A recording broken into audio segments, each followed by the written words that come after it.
Okay, I think I have the day right today. It's it's Wednesday, right? Oh my God, it's Wednesday. I know it is. I know the scenery is different today because I'm not actually at home.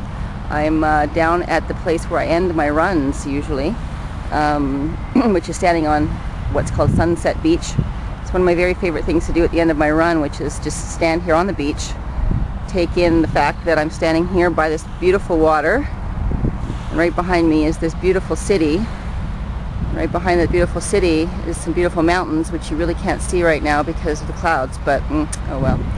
Anyway, welcome to Wednesday's vlog. This is me at the end of my run, looking like hell, wearing my Walkman still and my Walkman belt, which I know I've got on backwards, and I just really don't care because I like to be able to get into it while I'm running, and if it's on my butt, I can't get into it, so I wear it backwards. Deal. So yeah, a couple of things to talk about today. I kind of like to let my environment inspire my subjects, and there's been a couple that have come to light in my brain in the last little while.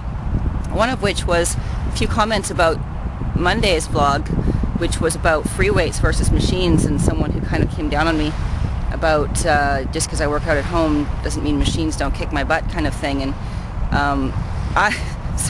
if I wasn't being clear, I don't believe I said that machines can't kick your butt.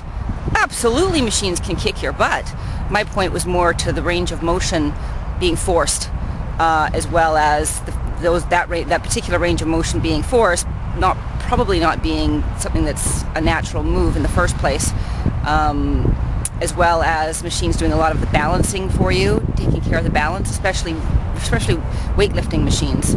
You don't have to control whether or not you drop the weights. If you drop the weight, it's not going anywhere. It's on a machine. So, you know, it does a lot of the balancing for you, as well as some of the machines do some of the work for you.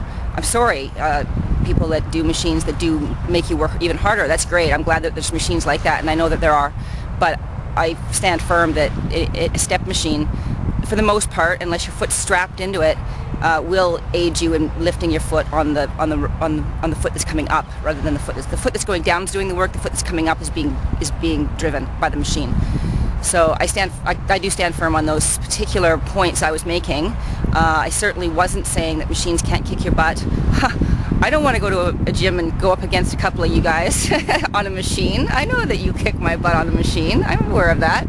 I just prefer to stay in the more natural realm where you're responsible for your own balance and doing all the work in your own range of motion, or being forced to have good form in getting the proper range of motion, rather than just being guided the proper range of motion. I'd rather work on my form than let the machine do that for me. So anyway, that's my point. I hope we're all friends still. Because you guys that love machines, yeah, go for it. I think that they kick your butt for sure. Anyway, so the main topic I want to talk about today, though, I think I'll turn around. The scenery's nicer. I think you were looking at a parking lot before, weren't you? Is overtraining. That subject's come up several times on my friends with Twitter and other places as well in the last 2 days. It's come up several times, so I thought that's something to talk about today. For me, when I first started this little junket about getting super fit, super fast, I was very guilty of overtraining, and I didn't know it because I hadn't really started my research yet, my diving into the internet to find out what's good and what's right and that kind of thing. So what I was doing was, I think I power walked almost every single day because that was all I could manage, especially with my hamstrings giving me such a hard time. So I'd power walk, and my power walks are 2 hours long. So I'd power walk, and then I would come home and I would turn on the stereo and I'd grind away at the weights for like 2 more hours. It's a lot of working out. It's a good thing I was between projects then too, huh? There's too much of that going around right now. Anyway, so I worked out like 4 hours a day. It was the majority of my day, and then of course there's showering after your workout and washing your clothes and all that stuff. So that was pretty much what filled my days every single day. And I did lose quite a bit of weight quite quickly. You're always going to do that when you first start out, shock the hell out of your body, right? So I dropped 20 pounds in a couple of months. It was pretty quick. I think I told you guys about how I went to Hawaii, but I still had sort of the little belly thing going on. I didn't understand why I'd lost so much weight. I still couldn't get rid of that fat pad on my stomach.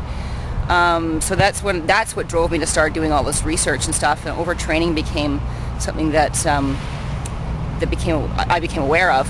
So I immediately stopped it. I cut it down to just weightlifting or cardio each day. Once in a blue moon I'd work out, I'd do both.